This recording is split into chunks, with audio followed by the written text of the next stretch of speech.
Going to be a warm and windy last day of January, along with some scattered showers and storms moving in at night. But a lovely start to the month of February. This weekend looks fantastic. I'll have all the details coming up. Now at 10, getting rid of the debris to make room for parking. The clock is ticking to get things cleaned up for our Augusta National Women's Amateur visitors. We'll have those details ahead. And the South Carolina Senate plans on the K-12 voucher bill. We'll tell you what their decisions could mean for students as your News at 10 starts now. Live from Television Park, this is WJBF, News Channel 6 and 10 on MeTV. Good evening, everyone. I'm Dee Griffin. Thanks so much for joining us. Coverage you can count on begins with a major milestone being reached when it comes to storm debris cleanup in Augusta. The city's first debris drop-off site is nearly cleared of storm damage. George Escala has the story. At Eisenhower Park, the heavy lifting is nearly complete. I'm always sort of shocked at how quickly they can do things, which is a good thing. But, you know, I know it's frustration for some people, but now I'm very happy with the way this is going. Things are really going in Eisenhower Park. 5 logging grinders turning tons of storm debris into mulch. At one point, trees knocked down by Helene were stacked 10 to 15 feet high across the entire 12-acre site. But now it's the beginning of the end of the debris being gone. I think the grinding is actually going to be done tomorrow.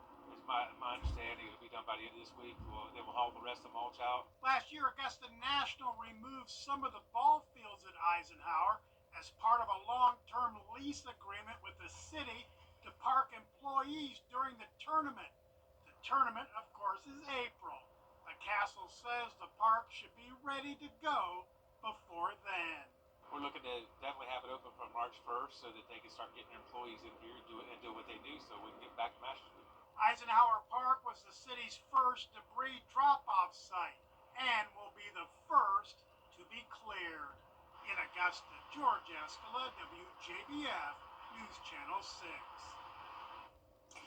And speaking of the Masters, it's feeling sort of like Masters weather for us right now. And Chief Meteorologist Jenna Petracci joins us with the first look at our weather. Jenna. Yeah, it feels like we changed seasons in just a week already. So February is definitely looking a lot different than how the start of January was looking. Tomorrow is the last day of January. We're definitely ending on a warmer note. And the first weekend of February looks great. But right now on our Terry Lambert Hyundai Skyview cam in Aiken, it is a cloudy night. You just can't tell, but it is nice and dry. Here's a look at the almanac today. We had a low of 31 this morning, so still below average there. But our high today got to 72 degrees for the second day in a row. So not quite at that record warmth back in 2002, but nowhere near that record low of 6 degrees. Now, we were definitely close to that last week, but this week looks so much different. So temperatures are in the low 50s for the most part. 54 in Barnwell. Aiken, you're at 56 still. But Saluda in those upper 40s. 53 in Crawfordville and 54 in Edgefield. Dew points are climbing. We're now seeing the 40s. More and more moisture is moving in along with a southeast wind sustained at 8 to 10 miles per hour now in Aiken and Edgefield. Gusts up to around 15 to 20. Those winds will be up to around 25 miles per hour tomorrow morning. It's going to start out dry, though, and the clouds are sticking around through the start of our Friday as well. So we have this low pressure system moving in our direction. Big batch of rain to the north of this warm front. Line of scattered showers and storms ahead of the cold front, and that's what will be moving into our area by tomorrow evening. In the meantime, though, tomorrow will be dry in the morning hours. We'll be starting out in the upper 40s, so definitely well above freezing. Now, as we look ahead here, look at the high for tomorrow afternoon, 76 degrees. Down to the upper 60s on Saturday, 70 and sunny on Sunday. I'll have a look at your full 10-day forecast, and I'll look at the future cast for Friday coming up. But back to you, Dee. All right, thanks so much. We'll see you then. Well, we have some sad news to tell you about. Former Augusta Commissioner John Clark has died. He died from respiratory failure. John Clark served as the District 10 Commissioner before losing his seat to Wayne Guilfoyle in 2022. A former colleague says he will be missed. He was a straight shooter, and when he told you something, usually you could take it to the bank. And I over the years have built a really good friendship, and he's like a mentor to me. And he's sadly going to be missed. Funeral arrangements have not yet been announced. John Clark was 78 years old. A Washington County man has been charged with running over a pedestrian. 37-year-old Larry Brooks was arrested after an investigation into a man being hit by a car. Authorities say it happened after an altercation between two co-workers traveling on the highway. The victim was airlifted to a trauma center for his injuries. Brooks has multiple charges, including aggravated assault. Merritt Davis is no longer the head football coach for Evans High School. The Columbia County School District making that announcement in a letter sent to parents this afternoon. The move comes after an investigation into allegations of an inappropriate relationship. In Aiken tonight, a public meeting regarding the allocation of funds from the Community Development Block Grant. Residents of the city of Aiken came to voice their concerns and ideas on how the funds should be spent by the Neighborhood Services Department. Some neighborhood may need sidewalks, some may need streetlights, others may need activities for the youth in that area. So what's more important, to them is what I need to hear, so I know how to divvy up the funds, how to allocate them.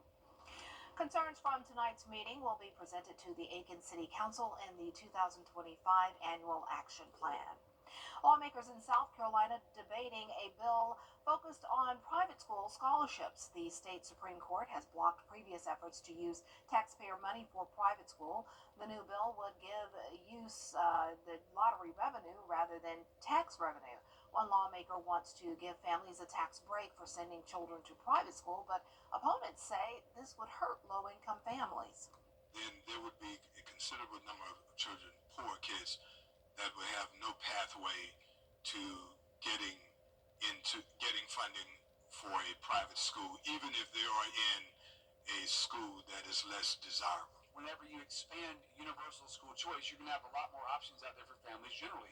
One thing we've seen in other states that have adopted programs like this is even the private sector itself and private schools themselves will start to work more aggressively with families on scholarship programs and other options.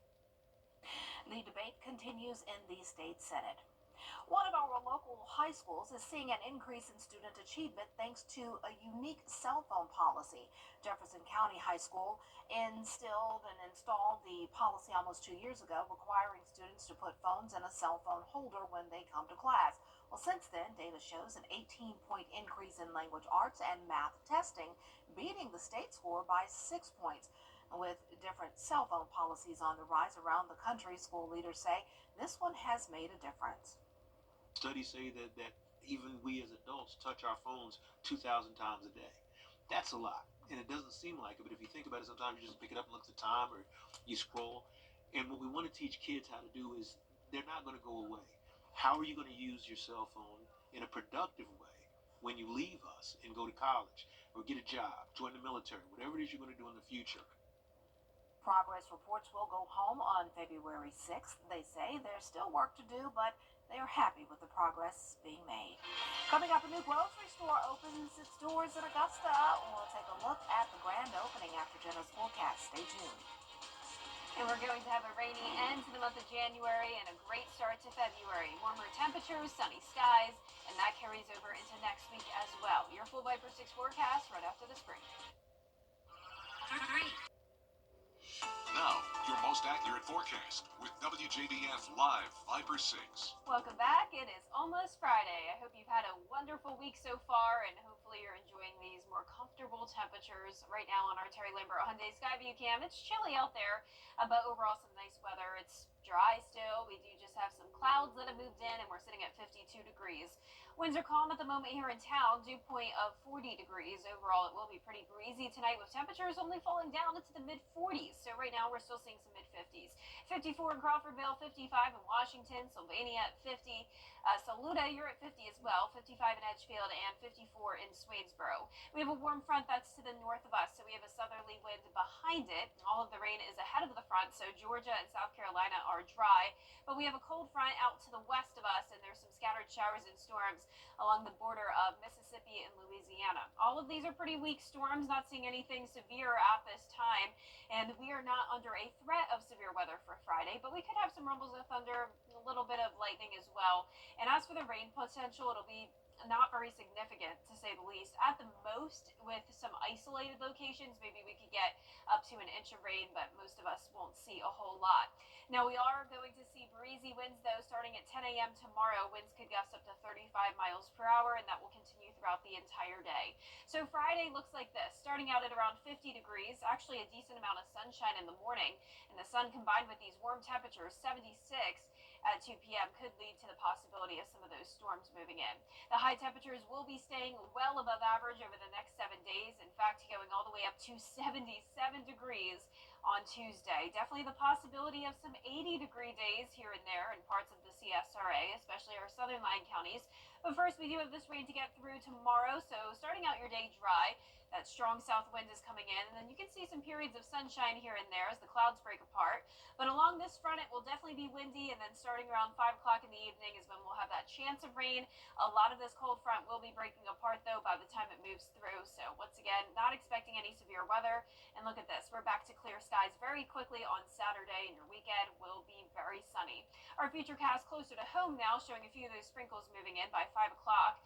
Rain moves through the metro around 7 to 8 o'clock in the evening. Within these areas that we're seeing yellow and red, that's where we'll be watching for that thunderstorm potential. But this is really not going to amount to much rain by any means, and you can see it's out of here by the time we get into the overnight hours. So most of us only getting up to around 1/4 of an inch. If we were to see more rain, it would most likely be in our northern counties. And then, as I've been talking about, a lovely start to the month of February. Definitely looking forward to those nice temperatures. Groundhog Day is on Sunday. For me, it looks like we are getting an early spring, at least temporarily. But remember, it is looking like, or we are going to still see a cooler trend as we go into next weekend, though. You can see the highs go from the 70s on Friday back down to around 60 next Sunday. Of course, that could still change, but I wouldn't be surprised if we have another cool down soon, Dee. I mean, the warm temperatures can't last forever. Well, until it's time for it to, like April. Right. That would make more sense to see the upper 70s But then. I'm not complaining. Thanks so much. This is nice. A grand opening of a new grocery store had folks standing in line in Augusta today. The ribbon cutting was held this morning at the Fresh Take on Washington Road. It's located in the old Whole Foods store. The large facility also houses a pharmacy, a barbecue smokehouse, outdoor spaces, and a putting green. It's a fun experience, and the vendors, the Starbucks, the pizza, it just breaks up the monotony of going into a normal chain. And the people, the staff are great. Hopefully that continues because they're real helpful and personable, and the food seems really fresh, and the store's immaculate. Augusta was very attractive in terms of there's not something like this here. So we felt we were bringing something really new and exciting to the community that people were looking for. Augusta's newest grocery store also gave away free food to people at the celebration and donated $5,000 to Golden Harvest Food Bank. I can't wait to check it out. Well, coming up, the investigation continues into the collision in Washington, D.C. Those details and local impacts ahead. The prom is a special night for high schoolers, a chance to create memories that will last a lifetime. But for some families, the financial burden can be overwhelming. Join News Channel 6 as we present The Giving Gown, devoted to making sure that all young women feel beautiful on prom night. Donate your gently warm prom dress, shoes, and accessories at Television Park in Augusta. The Giving Gown, proudly sponsored by Bridgestone, Aiken Regional Medical Centers, and News Channel 6. Now, WJBF sports coverage you can count on. The ladies, yes, the ladies of wrestling at Greenbrier High School are making some noise on the mats while winning championships along the way, proving themselves to be among Georgia's best in a once male-dominated sport that is rapidly growing in popularity for girls. It's the Wolfpack's 6th year as a wrestling program, and the sport has really grown tremendously over the years. In fact, there's now close to 30 girls on the team. The success has also come with the increasing interest. 2 years ago, Greenbrier went to the first ever state duel, placing 3rd. Then last year, they were runner-ups, but they used that as motivation for this season, and it paid off, being crowned the 2025 dual state champs. A lot of tears. I think it's finally that moment that we realized that we did it. We finally did it, because the wrestling season can be a grind, and it's a very long few weeks that go by. So knowing that we were able to stay focused and continue to work hard, and knowing that the efforts that we put in this room weren't in vain, that we were able to go out and get the job done. Up next, they'll be hosting the girls' traditional champions on Friday. And it's that time of year again. Nominations for the All CSRA Sports Awards are now open. We're accepting nominations for varsity athletes from 9th through 12th grades for all sports. That means football, flag football, boys and girls basketball, soccer, cross country, tennis, cheerleading, and more. To see the full list of sports and to nominate your favorite athlete, visit our website, WJBF.com. Click on the CSRA Awards nominations article and find the Click Here to Nominate button. And in pro golf, the 89th Masters Tournament is approaching, and the next stop on the PGA Tour is one of the country's most beloved courses, with a trip to this year's Masters in play. The AT&T Pebble Beach Pro-Am at the Pebble Beach Golf Links in California, underway as of late Thursday morning, with the final round set for Sunday, February 2nd. Now it'll be a star-studded event with 2024 Masters champion Scottie Scheffler making his season debut, along with Rory McIlroy and Jordan Spieth, 20 of the top 30 players in the world in the field. The event's winner is set to take home $3.6 million and an invite to the 89th Masters Tournament here in Augusta. Now, after day one, Georgia grad Russell Henley sits in first place. You can view the first 2 rounds of action on the Golf Channel and ESPN. That's it for sports. We'll be back. And last but not least, an Augusta native has become a free climb world record holder, climbing some of the highest peaks in California in under 22 hours. A climb that would take most people at least several weeks. Bria Smith has the story. The climbs we did, an average party would visit the valley and spend several weeks, or maybe even a month, to take all of those climbs, and we did them all in 22 hours. And actually, whenever they first climbed this, but also Mount Watkins, in a single day, they call this the Yosemite Triple Crown. Dr. Michael Vail wears many hats, but his first one came from being an Eagle Scout from Troop 2 in Evans, Georgia. That's something I've carried with me my entire life. Today I spend most of my time climbing in national parks, places like Yosemite Valley, and all of that, every time someone asks me, boils down to my time in scouting and scouting program. Dan Rogers is the scout executive for the Georgia-Carolina Council. He says instilling these traits at a young age can help children and young adults reach the highest heights in life. They learn about their community. They learn citizenship. They learn teamwork. They learn to take care of their community, not only the people in it, but the property and the places around it, with community service and things of that nature. They also learn goal setting. It's that lesson of goal setting Dr. Vail shares led he and his climbing partner, fellow Eagle Scout Tanner Wanish, to their interest in rock climbing. We found a challenge and we believed in ourselves, and we just decided to do it. And if we failed, we would have failed after having given 100%. Whether it's a doctor, keynote speaker, or world record holder climbing some of the highest peaks, Dr. Vail says you can accomplish anything no matter where you come from. It doesn't matter where you came from. If you have a community of people that support you and tell you that whatever dreams you have, you're capable of achieving them, whether it's accomplishing those dreams in a place like Yosemite in California or right here at home in Augusta. The Georgia-Carolina Council is welcoming new members if you'd like to be a part and are looking for community support following the impacts of Hurricane Helene.